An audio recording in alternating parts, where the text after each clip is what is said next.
Hey you guys, welcome back to my channel. I'm pretty sure you read by the title. I just had surgery, so yeah, let's talk about it. Hi you guys, so if you would like to follow along, then please follow along. If you are new here, hello, my name is Valerie. Welcome to my channel. Let's go ahead and get into it. I've already put lotion on my face. Now I am going to go in with my e.l.f. primer. So yes, I did have surgery. I talked about it on some previous videos a while back and kind of discussed a little bit on what I was going to be having done.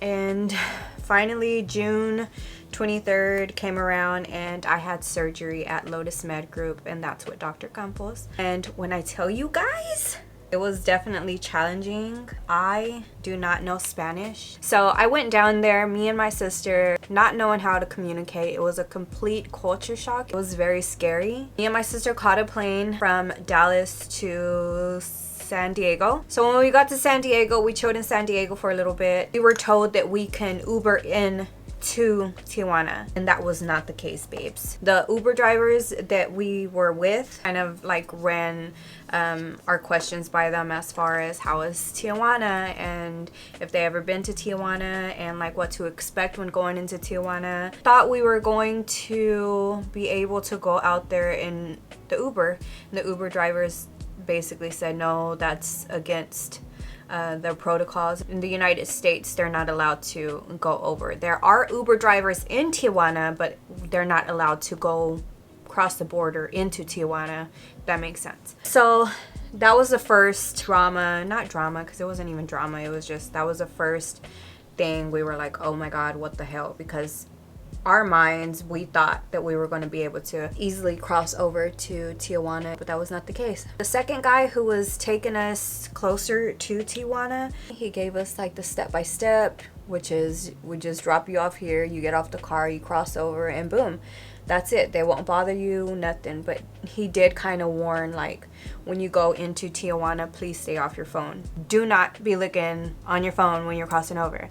So that was the first like what? So we finally get into Tijuana. We crossed through the things, and the first thing that my sister did, she was on her phone. The guy said something. What did he say? He's mentioned something, I hope it's important, or something like that. And I was freaking scared, so I like kind of elbowed her and I was like, yo, like get off your fucking phone. So anyways, we got into Tijuana safe and sound. Dude, as soon as we crossed that big ass steel fence gates, that's when the culture shock hit. Like, it was like a real fast-paced environment. We were like in the taxi Uber area. I don't know, dude, I didn't know what the hell to expect. My anxiety was like on the top tier level. Ordered the Uber ended up coming, but on the opposite side, and then I was trying to explain to the Uber person like, no, we're over here, and he was just like, that's not a pickup for the Uber drivers. We ordered another Uber and he picked us up from there. I was not expecting, you know, army people are like on the trucks or whatever with guns and stuff. Okay, well, that's what was crossing in our little area. Finally get to our hotels, finally check in, lock the doors, and I immediately start crying. I finally calmed down, and then she's like, where's our passports? And I'm like, what do you mean? What do you mean? I was like, I thought you grabbed him. And she was like, no, I thought you grabbed him. So we left our passports downstairs, and I freaked out, and I was like, well, come on, let's go back downstairs, you know? And I was like, do you happen to have our passports? The lady's like, yeah. She was real sweet, whatever. She's like, yeah, here you go. So finally we eat, we whatever. Like, I end up going to sleep like around 2 o'clock. Immediate fucking panic attack. So then I start pacing. I get up off the bed and start pacing back and forth in the room, and then I'm like, fuck it, I'm not doing it. I can't do it. I'm not gonna do it. I just want to go home. So I wake up my sister, dudes, around 3 o'clock in the fucking morning. Wake her up, and I was like, hey, I do not want to do this anymore. It finally calms me down, and she's like blowing on my face or whatever. She was just like, we're already here, like go ahead and just get that shit over with. Basically, don't be a little biatch. Finally, I went to sleep. The next morning, we wake up, we literally go downstairs and, you know, walk across the street. But I was still worried because we couldn't figure out on how to get my sister back across the border. So I was worried about that. Finally get to Lotus Med Group. The front desk lady, I forget her name, but she was the sweetest. My sister kind of explained to her like please tell me you're gonna give her something to calm her down because she's a little stressed out. We're like, okay, well, don't worry about it. Like, just calm down. Don't worry about your sister. We'll get your sister across.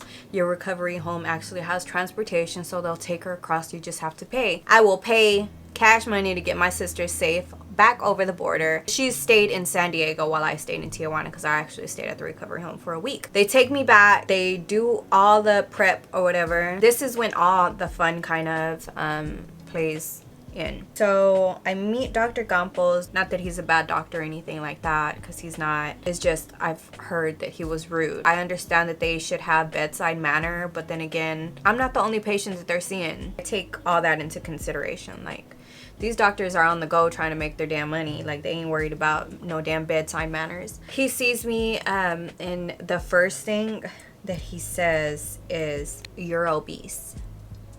I weighed 125 when I went out there.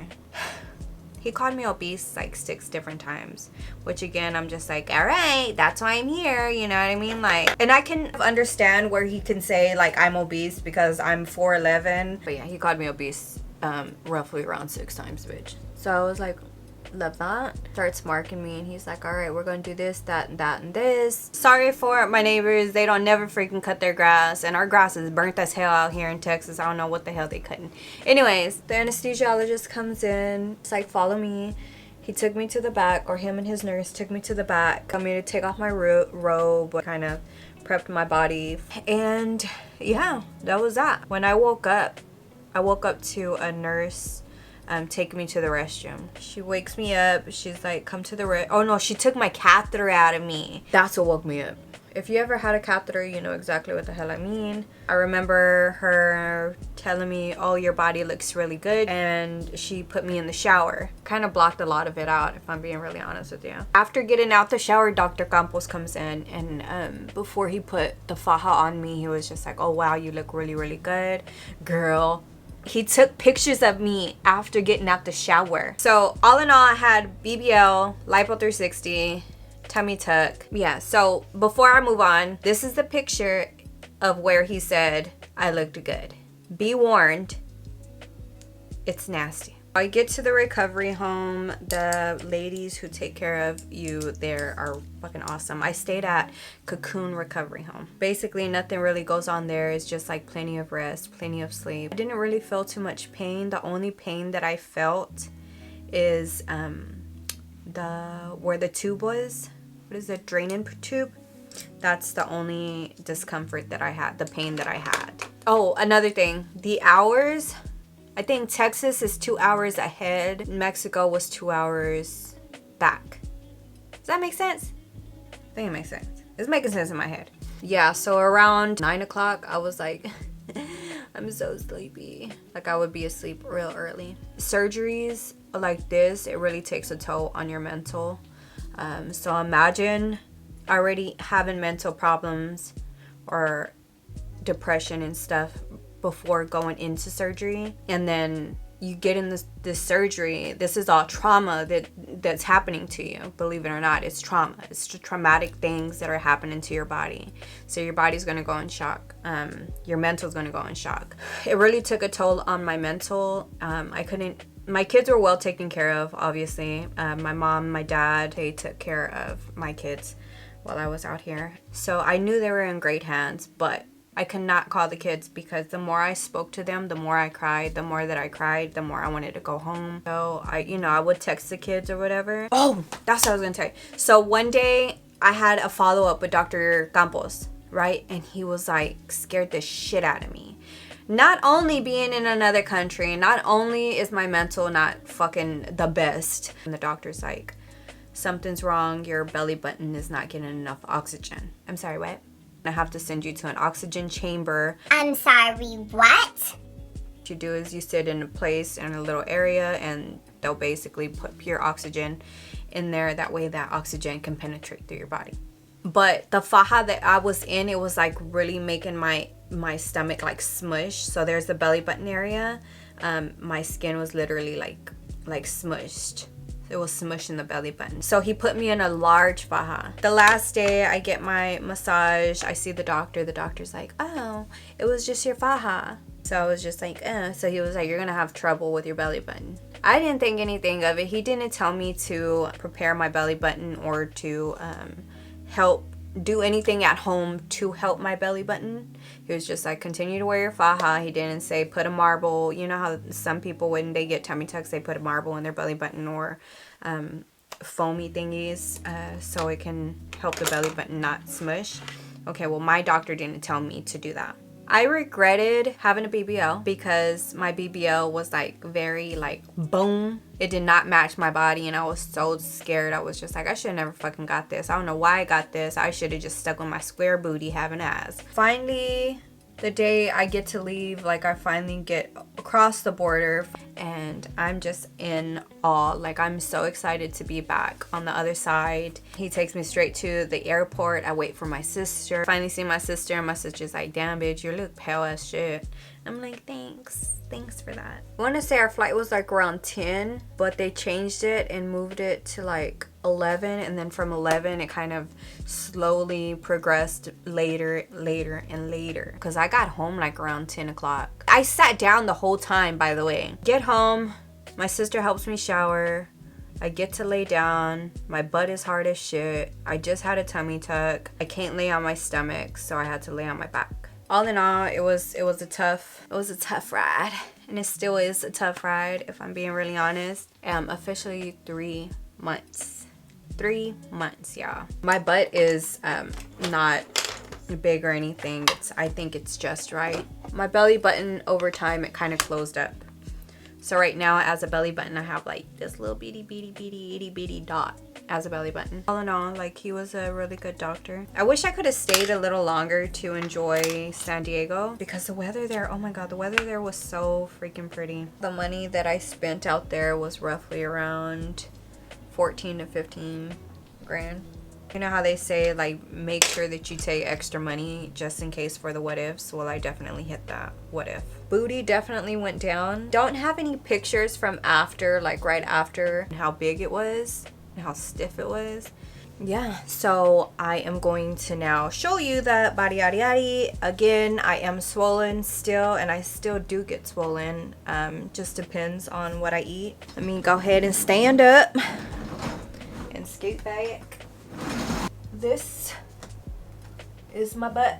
Thank God, again, it went down tremendously. I did get the hip thingies, but honestly I slept on my butt so much I think that this has gone away. This is my stomach.